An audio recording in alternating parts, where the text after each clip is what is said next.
Week one of the regular season is here. Welcome to Big Blue Kickoff Live, presented by Cadillac, the official luxury vehicle of the Giants. I am John Schmeelk, right here in the Hackensack Meridian Health Podcast Studio. Keep getting better. Thrilled to be joined by the voice of the Giants, Bob Papa, who will be popping in and out on BBK throughout the season. Bob's fresh off his Sirius XM radio show. Bob, how are you, man? I'm doing great, John. Excited for week one of the NFL season. Begins Thursday night with the Super Bowl champion Eagles hosting the Cowboys, and we got a game in Brazil on Friday. But focus right now is Giants Commanders on Sunday at 1. Yes, absolutely. Giants getting ready to play their first regular season game, home opener for the Commanders. And Bob, we were talking about this at lunch very quickly, but this is really one of the more optimistic times that I've sensed from Giants fandom heading into this year. That I think even a little bit more optimistic than we were heading into the 2023 season off the playoff win. Well, I think, the fact that the Giants drafted Abdul Carter, number 3 overall, and then went and got Jackson Dart, that had the fan base energized. But I think the way Jackson Dart played throughout the preseason has everybody fired up, and the way the offense looked with all 4 quarterbacks that played. So I think there's a lot of reason to be optimistic. I think fans are excited about the offensive line and the way they've kind of come together. And I think one of the things that has people encouraged is even when the second string and third string offensive lines played in the preseason, they played kind of well. And I think people feel a lot more comfortable about the depth, the options that they have. So, yeah, this is an exciting year for the Giants and an exciting week for the Giants anyway, getting ready for the game against the Commanders, who, let's face it, they played Washington tough last year as it was, including the game down in Washington. So I think that there's a lot of feeling of optimism now. Obviously, you got to start off with 2 road division games. Dallas looks a lot different without Micah Parsons.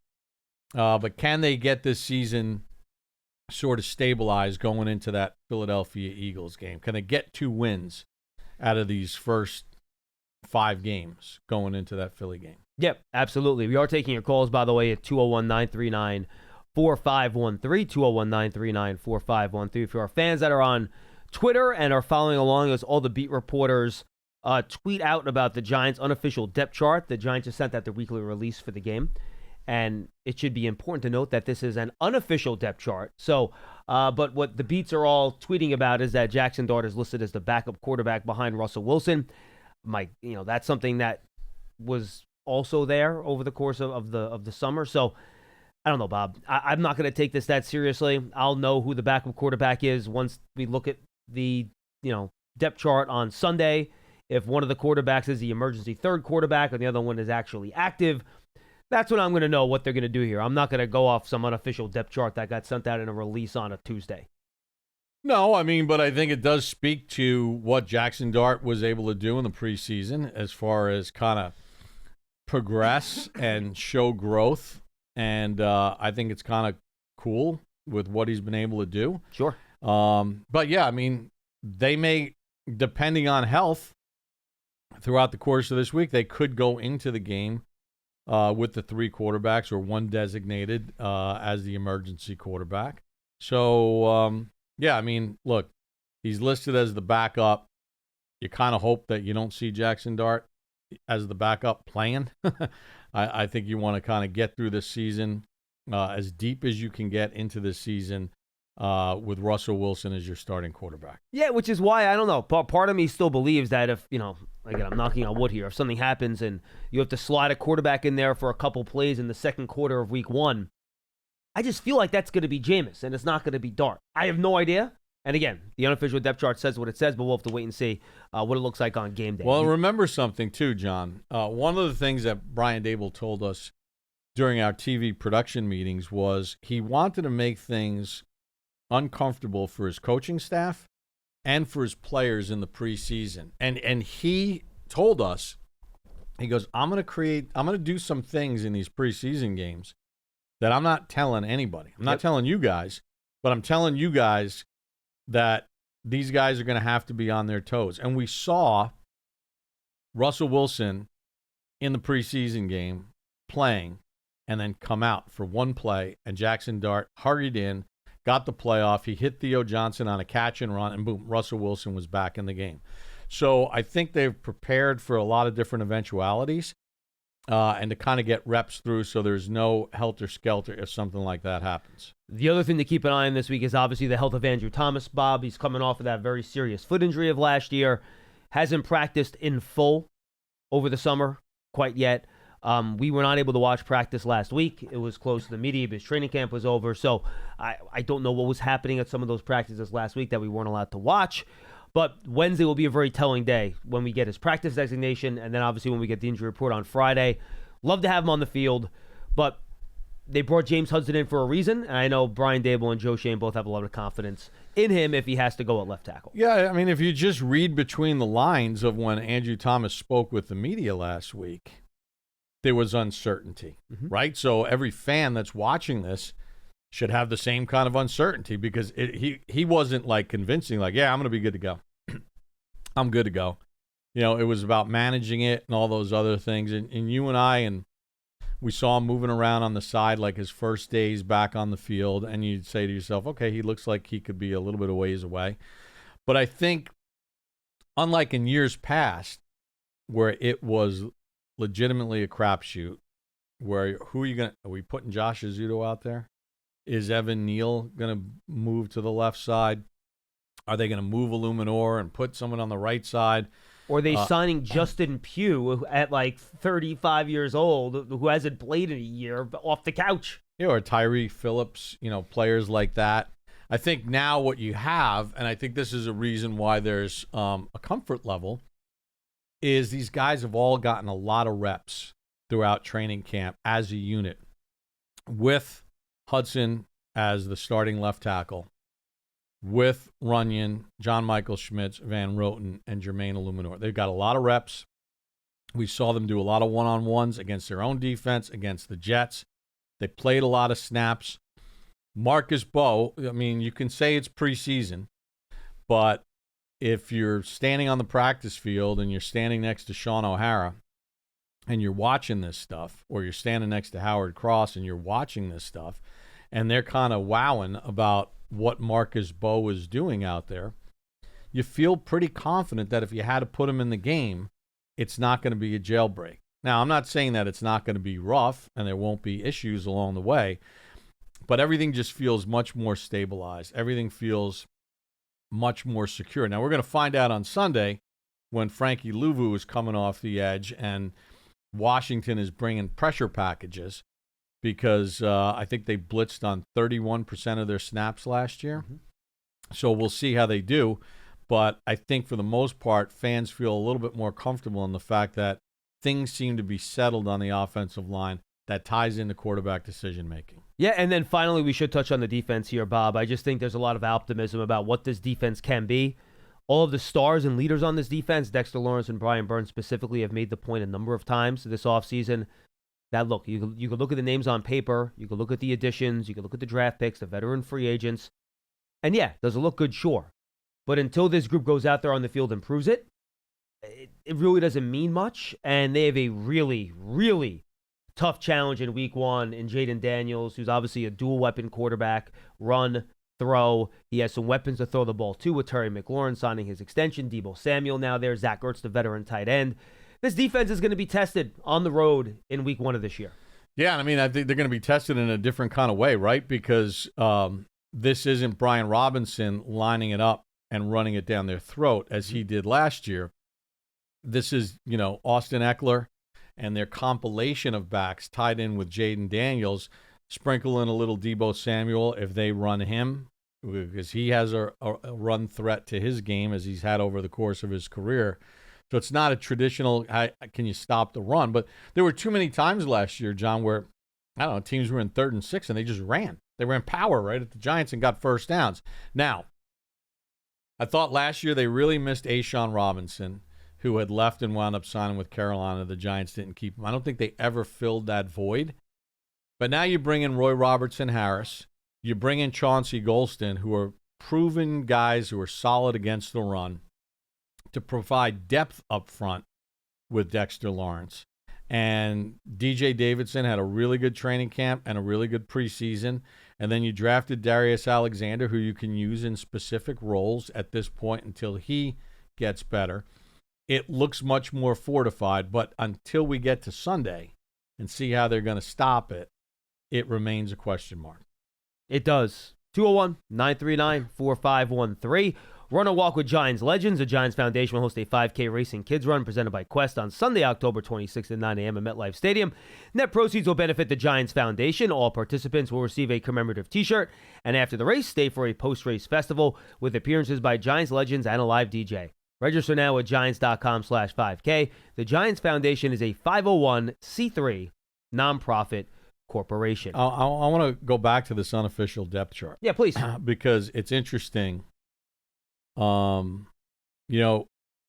don't think I've seen this before, but they put under the offense, it's base offense.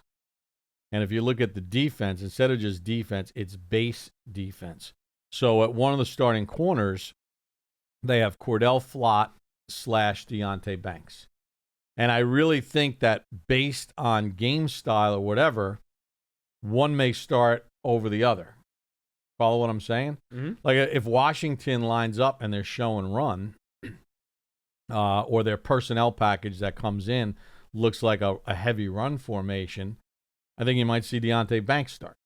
If they come out and they spread you, you might see Cordell Flott start. Like I think a lot of it is going to be dependent on the personnel group that comes out on the field. And I think it is interesting, too, that they're labeling their base offense as being 11 personnel, which is 1 running back, 1 tight end, 3 wide receivers. So I think that gives you a little bit of a hint, too, right?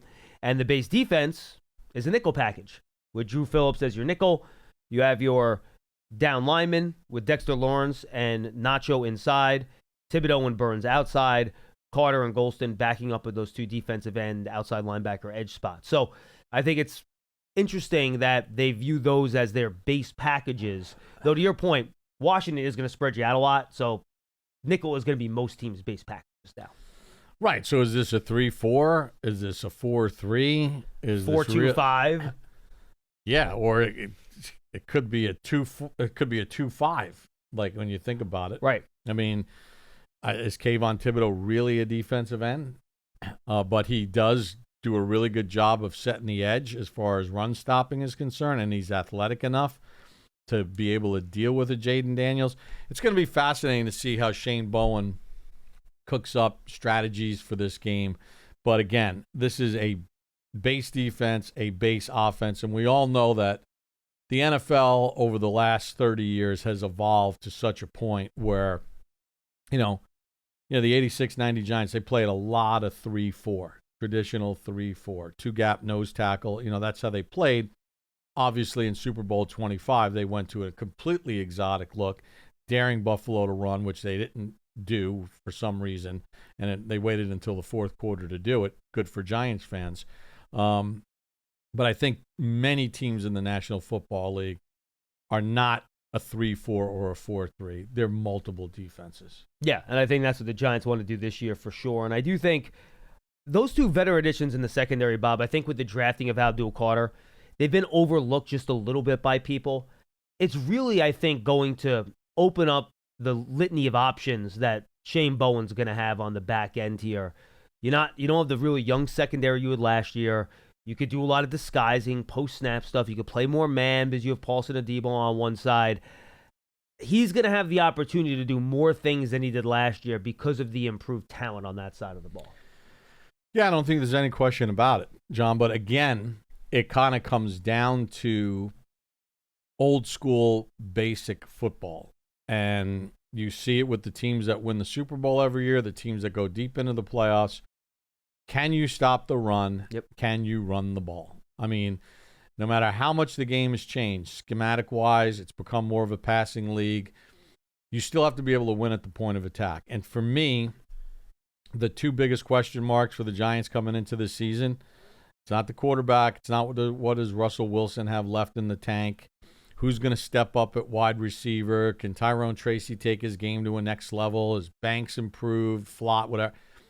Do they win at the point of attack? Do they stop the run? And when you need to get a yard or 2, can you run the football effectively to get those yards? Plain and simple. The best teams dominate up front on both sides. You go back to the Giants Super Bowl championship teams. 2011 was a little bit different. They had trouble running the ball that year a little bit. especially early in the year. but it got better. Starting with the Jet game when on Christmas Eve when Ahmad Bradshaw ran over the safety, the Giant running game was different the rest of the way. Yep. It completely changed. And I think, that's all the Super Bowl champions. Kansas City, they were the last 2 years ago when they won the Super Bowl, they were predominantly a running team. You have to be able to run the football, and you have to be able to control the run if you're going to have any chance to win in this league on a consistent basis. And I think it could be a big year for Tyrone Tracy Jr. Tiki Barber, Bob, and I've talked to him a lot now since I'm doing the pre and post game with him. He raves about him. He loves him as a player. Says he reminds him of him a lot. Got to make sure he doesn't put the ball on the ground now. That's important. And Tiki has talked to him about that. Tiazio has experience in that regard, but he thinks he's a chance to be a really, really good player. Yeah, I love the kid. I love his attitude. I was talking with him yesterday in the cafeteria. He did a little something for me, and we were just chatting. And he's just got a great personality. He's very humble. Yeah. And he's a hard worker. And I think, Devin Singletary, with Scattaboo being a rookie and Tracy just kind of going into year 2 of learning how to be a pro. I know there was a lot of talk about Singletary and kind of what he has left and everything else, but just like Russell Wilson and Jameis Winston helped elevate the quarterback room, sometimes you need that veteran hand in there. And Singletary can still play. He's not as explosive as he once was, but I think having Singletary there, who's a really generous person and a smart guy with a high football IQ, I think that's very beneficial for Tyrone Tracy's development. Yeah, but Brian Dable has spoken glowingly to us about Devin Singletary over the years and what he brings as a leader and trying to bring that room together. All right, let's go to the phones here, 201-939-4513. Let's lead things off with Aiden up in Boston. Aiden, what's going on, man? How are you? Hey, how's it going on? Good to talk to you guys. Pearson, bring the phone pod up. There you go, Aiden. Sorry about that. You got me? Yeah, now we got you. Go ahead, Aiden. We got you. Okay, yeah, just making sure. Okay, yeah, so a lot of people are calling in, lots of optimistic stuff, so gotta keep it going. First, I have Abdul Carter. He's getting the rookie sack record, which is 14.5. Then I got Abdul Carter's also getting Defensive Rookie of the Year. You guys talked about Tracy having a big year. I have him going for 7+ touchdowns. Well, Aiden, I would be careful with the touchdowns with Tracy because I could see Singletary, who's a very savvy short yardage back, and Scadab, who obviously is a powerful kid. I could see them getting a lot of the work inside the 10-yard line, to be honest with you. Yeah, also, I'm combining that with receiving touchdowns, so he could get a few receiving touchdowns, too. Sure. And then Russell Wilson, 3+ 3-touchdown games. He lasted that in 2023. And then I have two things that Jamar Chase did last year with Neighbors. I have him getting 3+ multi-touchdown games and 4+ touchdowns from 50+ yards. All right, Aiden. Wow. Appreciate the call, man. Yep. A lot of combos. Aiden, I have some more. I have a question. Aiden, okay. If you have a question, go with that. Yeah, so first I want to say just it's a tough schedule and everything, and lots of hours. You just got to play the game. But you guys were talking about Tracy before. He had a really good rookie season and obviously exceeded expectations as a first-round, fifth-round pick. And I want to know what you guys think the Giants' expectations are for him and what he needs to do building off his rookie season other than like the fumbling and everything, and what you think his ceiling is. And thanks for taking my call. Thanks, Ed. Appreciate it. Well, that's the biggest thing is the fumbling situation. Mm-hmm. You think about his last 100-yard rushing game came against Carolina in Germany, but he committed the costly sin of turning the football over late in the game. That's what he has to improve upon. I think the running back, he's definitely going to improve as a running back this year, only because last year was his first year as a running back in the NFL, and remember, he had played predominantly as wide receiver in college, and he only had 1 year of full-time running back as a collegiate player. So I think he's just naturally going to get better. He's going to see things. The game is going to slow down for him a little bit more. He understands defenses more, helping with his reads. If this offensive line is as improved as we think it is, it'll give him opportunities. But the turnovers are the one big thing.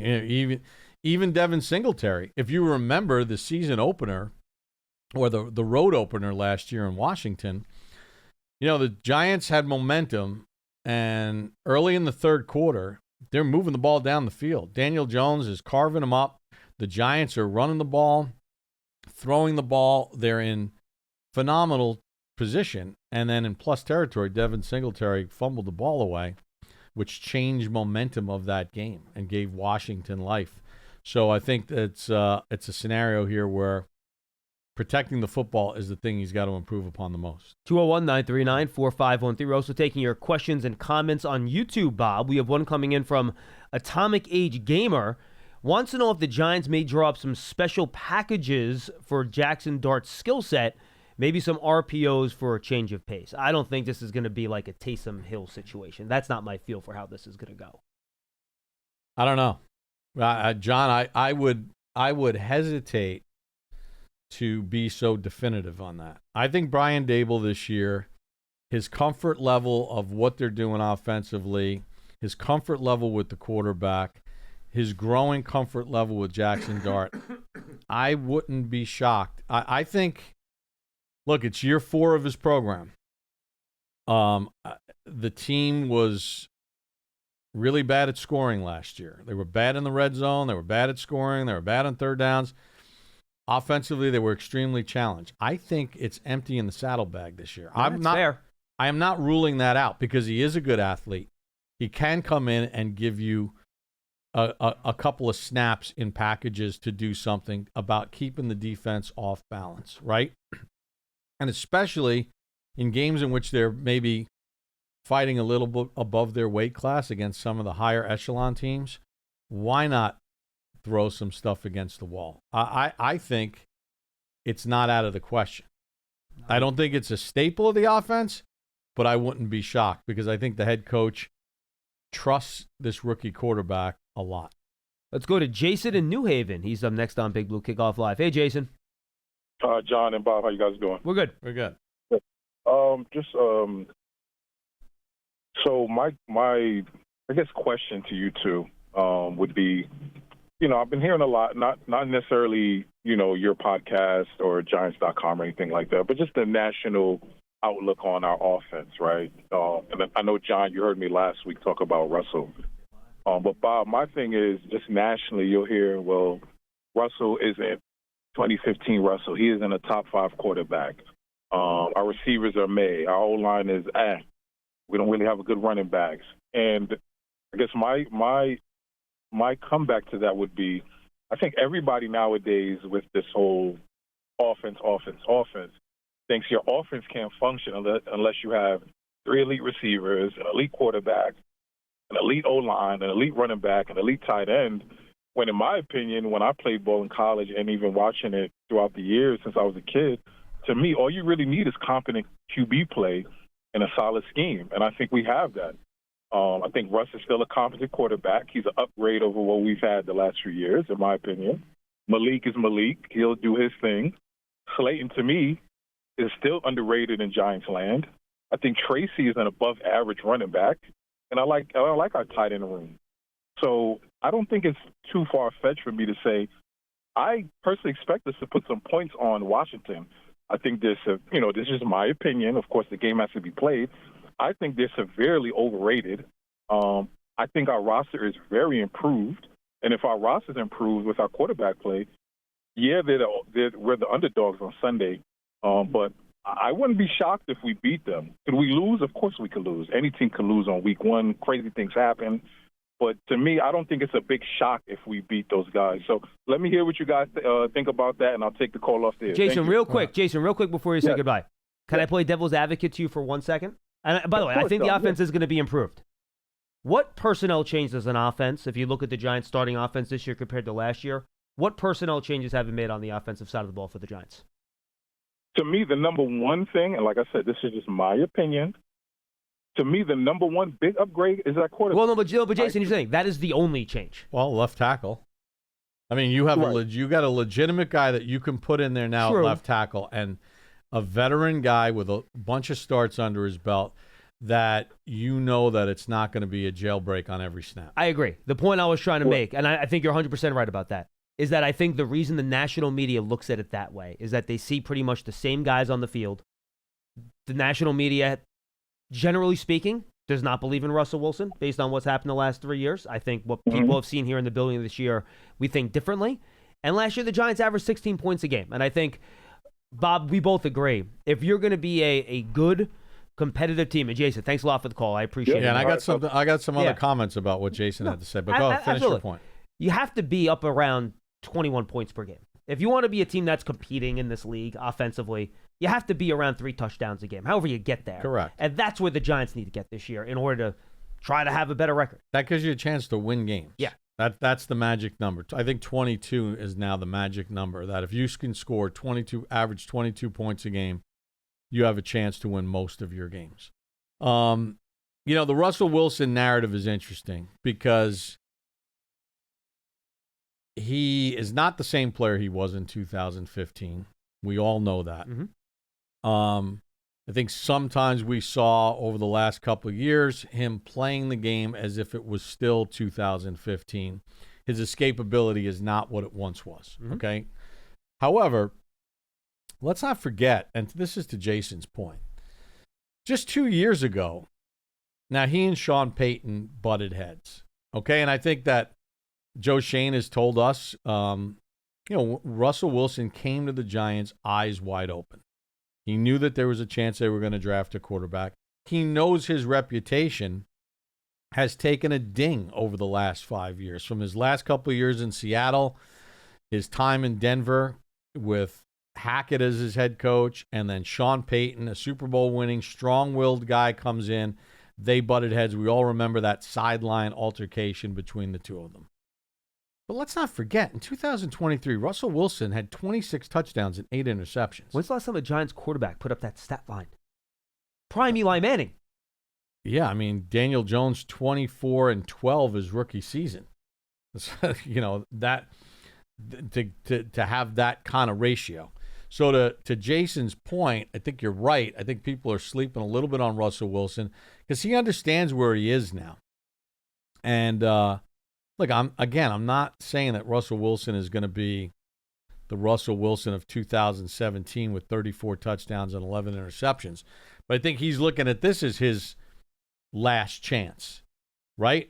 His last opportunity to prove that he could still play on a high level in the NFL. So, and then who did they change on offense? Well, you're right. But how many times have we seen over the last 3 years? And John, you and I sitting in the booth, I'm calling the games on the radio. How many times do we see Darius Slayton run by people? Mm-hmm. Think about 2023 and that shellacking that they took at the hands of the Dallas Cowboys. He put some of their DBs in unbelievable spin cycles and was running wide open. And the ball either wasn't being thrown or the offensive line was completely collapsing and Daniel Jones was getting whacked. So let's see what happens with better protection and a quarterback that has confidence to let it rip downfield. Listen, we're just speculating right now. We're giving our opinions. We're giving our thoughts. But for the naysayer out there, you have every right to stand on your ground, too, because until you see it happen in a regular season game, all we're doing, us, you guys, we're just talking and giving opinions. Absolutely. And I think with Russell Wilson, what has Dable excited is that he will throw the ball downfield. I go back to that Bo Collins deep post in the preseason, Bob. When he let that ball go, Bo Collins was not open. He had not run by guys yet, but he could see by the angle of the safety that he was going to be open. We did not see throws like that get made over the last couple of years. It's called anticipation. We saw Jackson Dart do it in Buffalo. When he was getting hit and released the ball, I think it was Little Jordan Humphrey or was it Zach Pascal, one of the two, had not even finished separating. But he threw it to a spot with accuracy, anticipating where his guy was going to get to go make a play. And I think we all believe that with everything he's seen, changing plays at the line of scrimmage, making protection calls. Russell Wilson's never been a player that turns the ball over a lot. Those are all the things where you're going to see the improvements that I think don't show up in the numbers necessarily. And let me ask you this too, think about Jackson Dart Russell Wilson, Tommy DeVito. Even though he's not on the team anymore.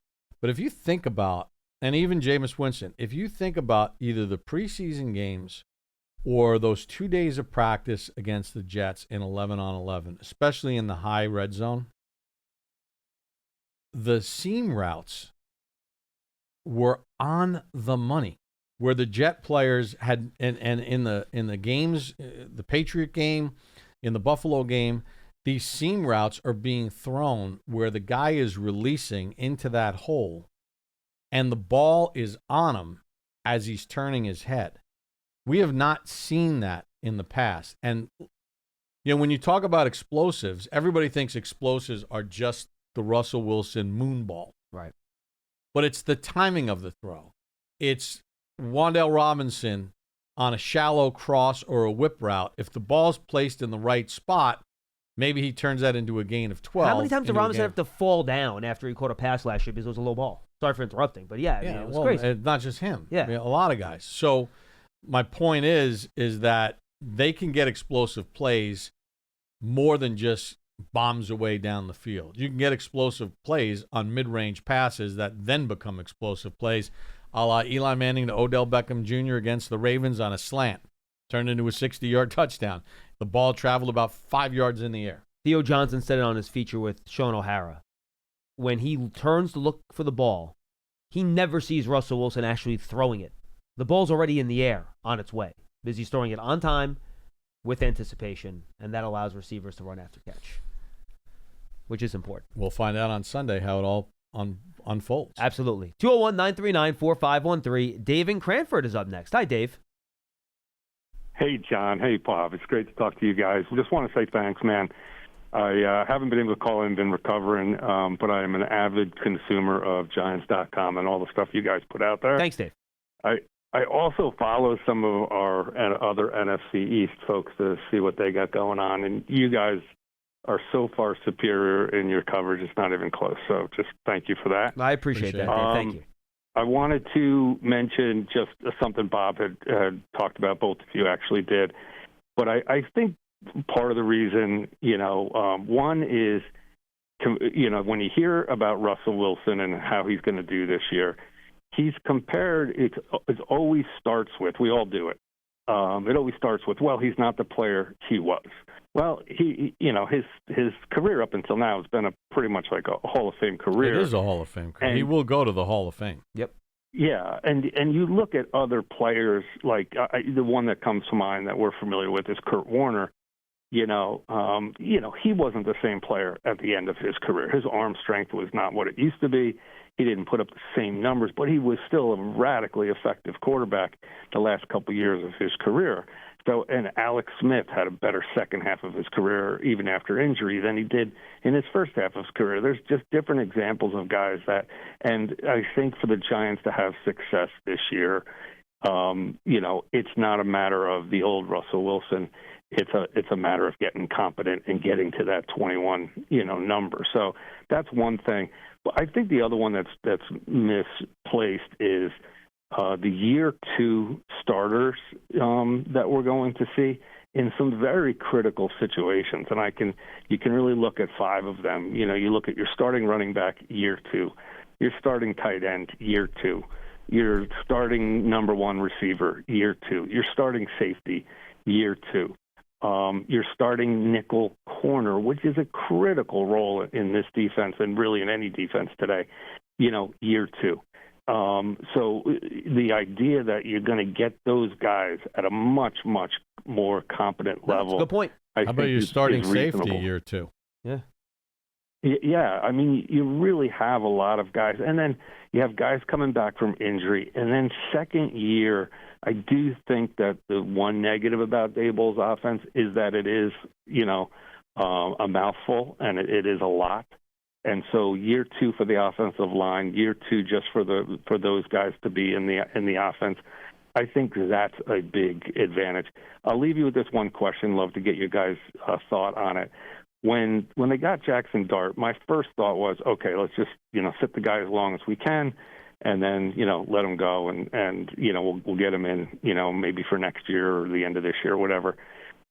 Watching him play and seeing how he's progressed and just his whole package, I really think that there's a chance that Dable has a package or two for him even in week one. Now, it's dangerous. It's dangerous in this regard because he could come in and light it up, and if he does, you guys are going to be taking calls ad nauseum from people demanding he gets back in there. But I think it's more of a curveball and a change-up in terms of he comes in and runs some more RPO, runs the spread, actually runs himself and, shows a different side.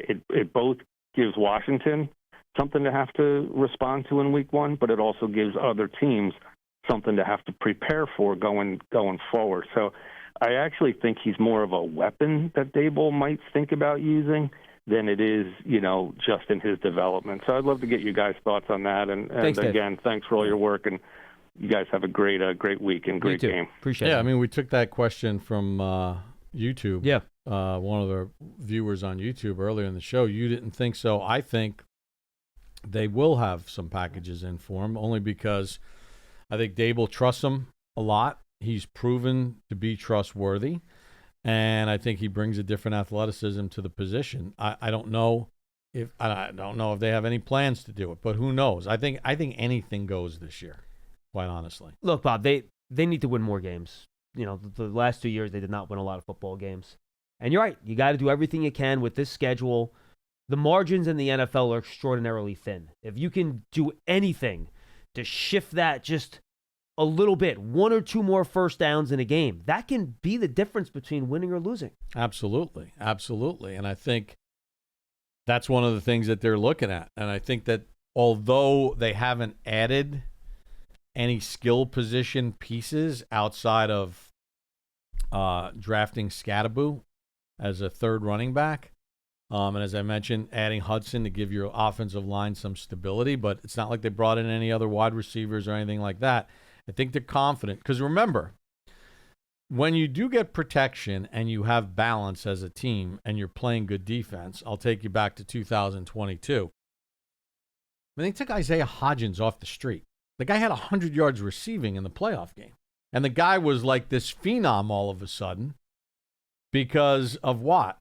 You were able to run the ball, stop the run, have balance, and then Dable was able to scheme guys open within the system of what they do offensively. And I think they feel like with solid quarterback play and the ability to run the ball, that they will be able to create opportunities for people. Yeah, and I think Dave made a good point. I think that's the argument where, and oftentimes it's guys making improvements that are already on the roster, internal improvements of young players that will elevate a team from one year to the next. You could see it in Malik Neighbors. Just being in the cafeteria, his body language, the way he carries himself, he's much more comfortable.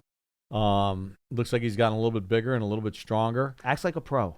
Yeah, it's a world of difference. It's a world, and I think Tyrone Tracy talked about that on the conference call yesterday, being in year 2. Drew Phillips has talked about, being able to see things and understand things on a different level. For a lot of those rookies, it was a whirlwind. And, I think this year everything kind of slows down for him. I'm with you. Len in Columbia, Maryland. Len will be at the game on Sunday in our nation's capital. Len, what's going on? Yeah. Opening day, you just, no matter where it is, geez, it's hard to miss it. I mean, you got to be there on opening day, and luckily it's down here, so I'll get to see it. But let me sum up my experience, and you guys can relate to this. An old quote: "The fool and his money is soon parted." But hey, it's going to be a great day at FedEx Field on Sunday. So, Len, how'd you get the tickets? It's a SeatGeek. SeatGeek, okay. But I was very specific where I wanted to be. I've been in the stadium a lot of times. Bob, I got down this way in 1965 to go to graduate school, and I've probably seen over 50 of the 60 games that were played between that date and I'm curious, Len, because of their success that they had getting to the NFC Championship game and the building of the momentum for that franchise, did you pay a big premium on SeatGeek? I paid something that I could tolerate, Bob. Okay. And I also was where I wanted to be in the stadium. I could have done a lot better, but I didn't. You've been in the stadium, obviously. It's awesome. I didn't want to go upstairs. I wanted the lower bowl, and I wanted a particular end of the field for the getaway. Gotcha. All right, I got it. So I was able. Len's already planning his way out of the parking lot after the game. He knows there's one road out of there. You got to get out of there quick. Yeah. There you go. And I wanted to be in that end of the field, so I could do that. And when the gun went off, head for the exit, and didn't have to come down escalators or ramps or anything like that. What do you have on the game today, Len? So that was my story. It was not an endorsement of SeatGeek. I was just able to find one where I wanted to be at a price that I could tolerate. Well, yes, because I paid over. By the way, just to know, Ticketmaster Ticketmaster is the official ticket marketplace of the Giants. Just to make that point. Go ahead, Len. There you go. And the NFL, correct. So it's going to be exciting. I don't. This has been the theme of the call so far. I don't think, we're going to come down here. I don't see any reason why we can't win this game. We've had success down here. I think we got a better team. I'm not so sure they're ready to be a full force this early in the season. Why do you say that? We're going to have a tough time running on them. That interior with Payne and Kinlaw and Newton, who's ready to emerge as a top flight player, and Bobby Wagner, by the way. In there, we're going to have a tough time running the ball. And for me, I just seem to think that Russell's got to win this game for us, and we got to keep the quarterback in third and long, third and sevens. And I don't think it's going to be a high scoring game. I think he's going to have to kick a few field goals if we're going to win this game. But I have every confidence that we can win it. Because I think we'll stop their run too. We're much better up front, and we got Dexter. So what do you guys think on my breakdown here? How we're going to win this game? I think Russell is just going to have to carry us. Len, I'll be honest with you, and Bob, I'm curious your take on this. I think this could be a little bit more of a high-scoring game. I think the Commanders' offense is very good. We know how good Jaden Daniels is. They had Deebo Samuel. They added Laramie Tunsil. I know Sam Cosmi's on injured reserve, so there's some questions on the offensive line. I think Connerly's starting at right tackle, right, the rookie, so you don't know what that's going to look like early. But defensively for Washington, they don't have a premium pass rusher. Their best pass rusher, Dorrance Armstrong, is probably on a really good pass rush like the 3, maybe like the 2B on a pass rush. I don't know how much Marshawn Lattimore has left at corner. Their other outside corner I have questions about. So I think this could be maybe a little bit more of a higher scoring affair this weekend. Well, I mean, the Giants moved the ball. The Giants moved the ball kind of at will against them last year down in Washington. I mean, I know it was only week 2, but Jones was throwing it all over the place. I mentioned the Singletary fumble. They had a couple of key drops, including the Neighbors one late in the game. I could see it being a little bit more of an open scoring game. I think both teams in the 20s. Yeah, I mean, last year they couldn't stop Brian Robinson. I mean, that was the bottom line is they couldn't stop Brian Robinson, and they fell asleep. I'll never forget calling this and saying, watch out for Noah Brown. And Noah Brown had that big play against them, which kind of broke their back. He did. Jersey kid. I know he's coming back from a bunch of injuries. But, look, it's a very winnable game. But the Giants are going to have to play a very good game because Washington – They're a good team. Yeah, and let's face it. In that week 2 game against Jaden Daniels, he ran into a couple of sacks. He ain't running into sacks like he did that day. He's a much more polished player. But they got a shot. If we can keep them in third and long, because I don't think they're going to run. I don't think they're going to run the ball very well. But if we can keep them in third and long, and control Daniels a little bit, I don't see any reason why we're right there. I think it's going down right to the end. I think it's going to be a close game. And it's going to go right down to the end. And hopefully we're on the right side of it. And thanks for taking my – one thing on their offensive line. I don't think – I've watched their games. Being down here, I get to see the 3 preseason games that they played. I'm not as enamored with Connolly, who's playing on the right side, as much as people seem to be. I think Burns he could have a field day. I don't think he's ready. Could be. Tunzel is tough to stop. He's a man, no question about that. And the 2 guards, reasonable guard. I think we can control it. It's going to take 2 people to, Cosme was a big loss. Sure. Yes. They're playing. I think it's a guy named Allegretti. He's a backup. And then Brandon Coleman, who they moved out in from tackle, is the other starting guard, correct? If I'm not mistaken. Yeah. And the center, the center's a major league player. Yeah, no, he's fine. Glenn, you got to roll. For sure. But, hey, let's go Giants. Thanks for taking my call. Thank you, and great to talk to you guys. And, Bob, he brings up 3rd and 7 against Washington. This brings up one of our YouTube channel questions. Jaden Daniels' running ability on 3rd downs. It's a difference maker, right? Scrambles out. He gets 8 yards when they need 7, gets 6 yards when they need 4. Do you think you might see Abdul Carter as a quarterback spy in this game to slow Daniels down in those situations? Well, I think they're going to use him. They're going to use his athleticism, maybe as an off-the-ball backer to kind of keep an eye on Jaden Daniels and at least press him to the point where you slow him down enough so that others can rally to the ball. But, as great an athlete as Abdul Carter is, Jaden Daniels is Jaden Daniels. No questions. We'll see. But Carter gives the Giants a much better fighting chance than they had in the 2 games against them last year. That's why he was the 3rd overall pick. All right, we got about 10 minutes to go. Let's go to Rich in Florida. He's up next. Hi, Rich. Hi, John and Bob. Welcome back to BBKL. Thanks. Hey, You Rich. guys do a great job. You're on in my opinion, the best show on all the media today in Giants football. John's team does a great job. Well, thank you. Well, Rich. I've learned since I've seen every game since 1961, no matter where I was in the Air Force, to never predict anything about the Giants. However, I got to make a bold prediction this year in all good faith. You'll get a kick out of this, John. That I predict that both Wilson and Charlie will have more positive things to say about the Giants on their calls this year than negative. Rich, that is the boldest prediction I have ever heard. I got to be honest with you. I have never heard a prediction that bold before. You're going to be wrong, but I appreciate you being brave about it. I'll just say that. You have anything with the team for me, Rich? Conference call, buddy said that'll never happen, especially with Charlie. But, you got to think positive, just like Tino, right? No one thinks positive like Paul Tino. That's Paul true. Amen. The sun is always out over Paul Tino. Amen. You have something on the team for me today, Rich, or is that all you got? Bills are bringing back like Gabe I said, Davis. I've seen every game.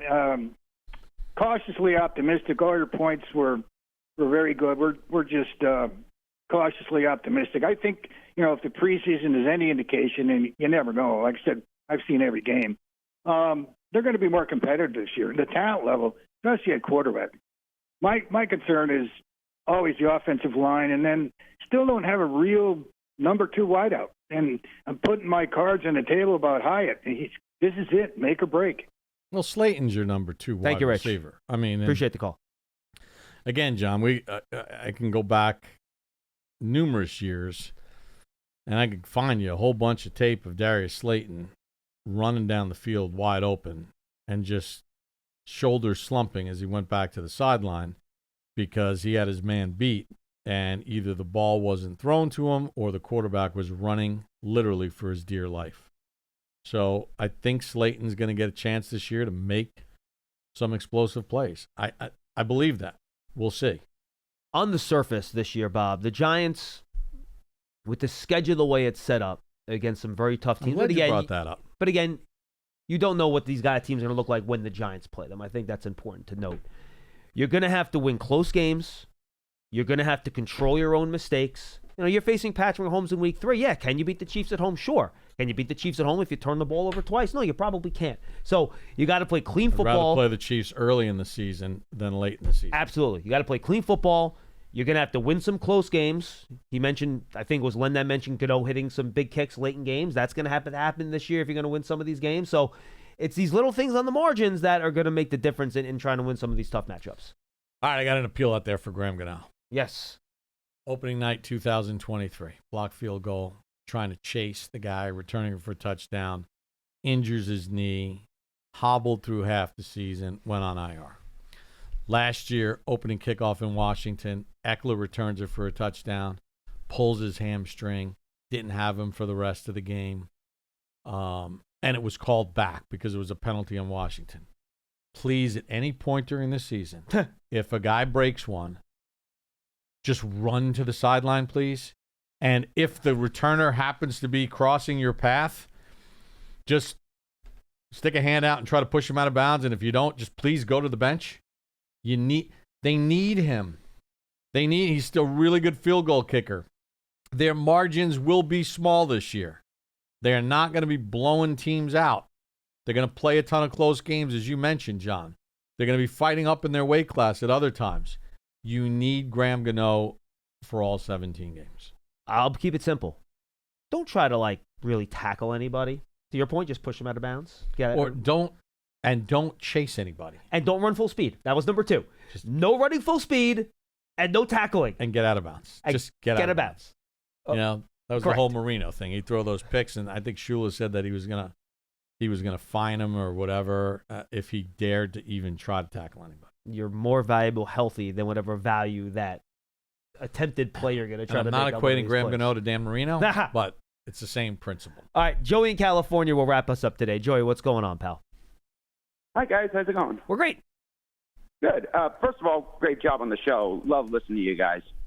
I just want to talk about a few things I would like to see out of the Giants this year. Sure. First of all, the legacy blue uniforms and the vintage color rush uniforms, I'd love to see those be the permanent home and away jerseys. They came out last week and we were wearing those. Those are cool. Love seeing those. How old are you, Joe? But I love those too, by the way. How old? 36. Yeah. So it's interesting, right? I wish they'd go back to the old uniforms. Says the Giant fan of your age group. Because when they wore that uniform, there were Giants fans of your age group and a little bit older that said, man, I wish they'd go back to the old uniforms, which are now the ones they're wearing now. The uniform from my youth. Follow what I'm saying?